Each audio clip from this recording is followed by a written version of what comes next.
Bugün Ukraynada şəhər və kəndlər yer üzündən silinib. Buçada soyqırımı həyata keçirilib.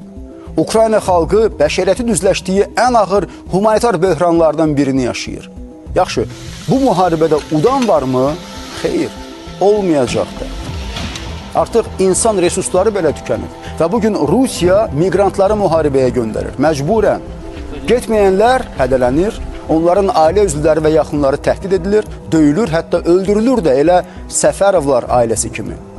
Müharibəyə gedənlərə isə kompensasiya belə verilmir. Hətta belə faktlar da var ki, qayıdan miqrantları şantaj edib yenidən müharibəyə, özü də ən çətin, ən gərgin nöqtələrə göndərirlər. Bir sözlə, imperiya dağılıb, amma prinsipləri yaşayır.